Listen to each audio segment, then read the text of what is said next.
सुंदरवन जंगल में बहुत तेज बारिश हो रही थी। सभी पक्षी अपने अपने घरों में थे। बारिश की वजह से कोई भी पक्षी बाहर नहीं जा सकता था। उसी जंगल में मोंटू नाम की एक चूहिया अपने बेटे के साथ रहा करती थी। इस बारिश की वजह से मोंटू के घर में खाना खत्म हो गया था। मेरा बेटा पिंटू, हमारे पास आज तक चले इतना ही खाना बचा हुआ है। मम्मा, आज अनाज खत्म हो जाएगा तो हम लोग कल क्या खाएंगे? हमारा क्या होगा?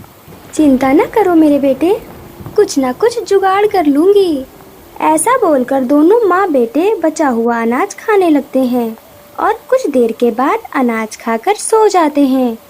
वहीं सुबह हो जाती है, लेकिन अभी भी जोरदार बारिश हो रही थी।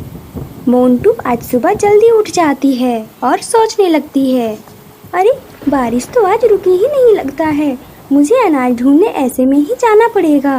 पिंटू सो रहा है, वो जाग जाए उससे पहले ही मुझे अनाज ढूंढ के वापस आना होगा। ऐसा सोचकर मोंटू अनाज ढूंढने घर से बाहर आ जाती है और जंगल की ओर जाने लगती है। वो जंगल में बहुत दूर तक आ जाती है, लेकिन फिर भी बारिश की वजह से उसे कुछ भी नहीं मिलता है। वहीं दूसरी ओर रानो अपने बच्चों के साथ बैठी हुई थी। मम्मा मम्मा, ये बारिश कब तक रुकेगी? हमें बाहर खेलने भी तो जाना है। अरे नहीं नहीं बेटा, अभी तो सोचना भी मत, बाहर बहुत तेज बारिश हो रही है। कुछ दिन में जब बारिश रुक जाएगी फिर तुम आराम से बाहर खेलना। ठीक है मम्मा। ऐसा बोल के रानो बाहर देखने आ जाती है। जैसे ही वो बाहर आती है तो वो देखती है कि एक चूहिया बाहर घूम रही होती है। ऐसा देखकर रानो वो चूहिया के पास आकर बोलती है, चूहिया जी, आप इतनी तेज बारिश में इधर क्या कर रहे हैं? क्या बताऊं रानो, मेरे पास अनाज खत्म हो गया है ना। मेरे बेटे और मैं भूख से बेहाल हैं। वो घर पर अकेला है ना, इसीलिए। ये सब बातें सुनकर रानो को उस चूहिया पर दया आ जाती है। आप चिंता ना करें, अगर ऐसी बात है तो मैंने पहले से ही बारिश के लिए अनाज इकट्ठा करके रखी हूँ। मैं आपको थोड़ी दिनों के लिए अनाज दे सकती हूँ। क्या सच में? लेकिन मेरे पास तुम्हें देने के लिए कुछ भी नहीं है। मुझे कुछ चाहिए भी नहीं, मैं तो बस तुम्हारी मदद कर रही हूँ। ऐसा बोलकर रानो जल्दी से घर के अंदर आ जाती है और अनाज लेकर वापस मोंटू के पास आ जाती है। अनाज देकर मोंटू बहुत खुश हो जाता है। चिड़िया, तुम कितनी अच्छी हो, तुम मुसीबत की घड़ी उनकी मदद जो करती हो, तुम्हारा बहुत बहुत धन्यवाद। मैं तुम्हारा ये एहसान कभी नहीं भूलूंगी। इसमें एहसान की क्या बात है, ये तो मेरा फर्ज है।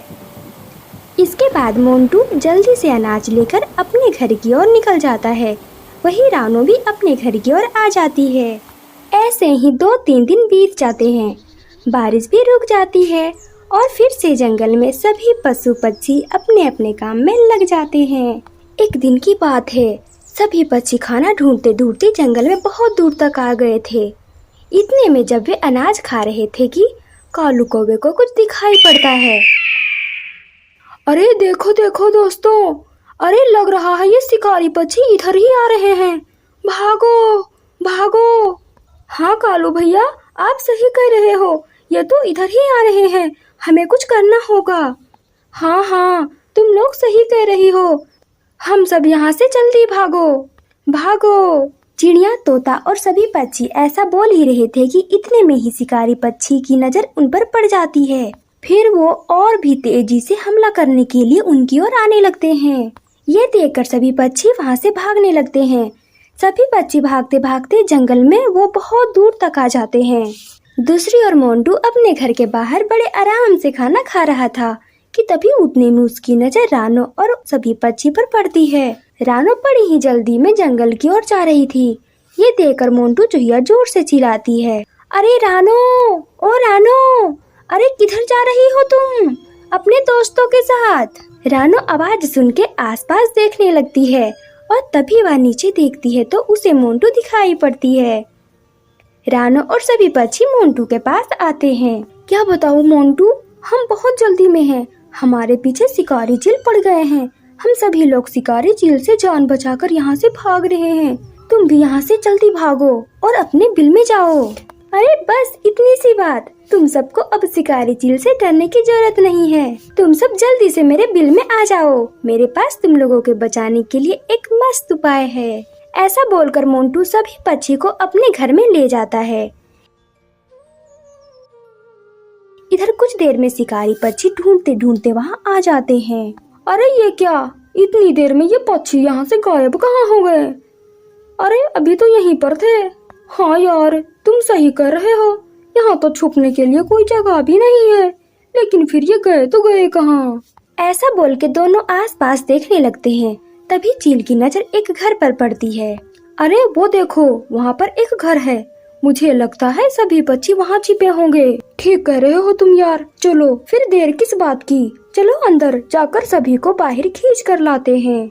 ऐसा बोलकर दोनों जबरदस्ती मोंटू के घर में घुस जाते हैं। जैसे अंदर जाते हैं वो देखते हैं कि मोंटू अंदर बैठा हुआ था। ओ छोटी चूहिया, वो सभी पक्षी कहाँ गए? जल्दी बता, नहीं तो तेरी खैर नहीं।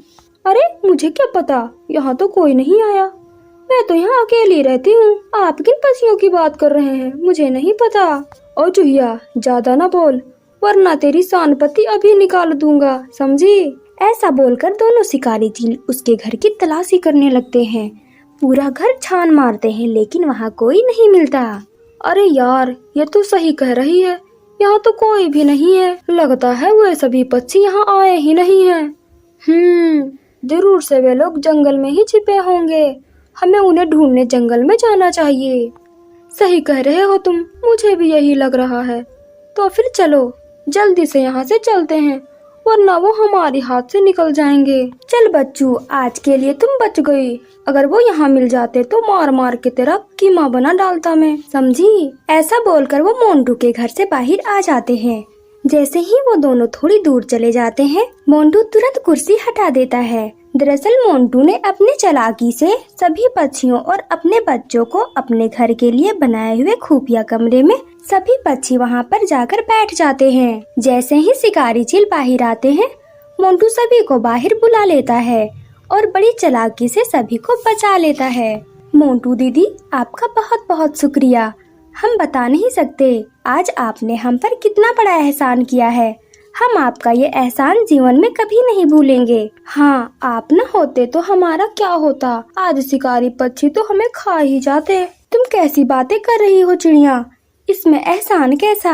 मैंने कोई एहसान वहसान नहीं किया, मैंने तो बस तुम्हारी छोटी सी मदद की। इसके बाद सभी पक्षी मोंटू का शुक्रिया अदा करते हैं और धन्यवाद करके वापिस अपने घर की ओर आने लगते हैं। और इस तरह फिर से सुंदरवन जंगल में खुशियाँ वापस से लौट आती हैं। तो दोस्तों, कैसी लगी हमारी ये कहानी और मोंटू की ये चतुराई? अगर आपको ये कहानी अच्छी लगी तो इस वीडियो को लाइक करिएगा और आगे की कहानी के लिए हमारे चैनल को सब्सक्राइब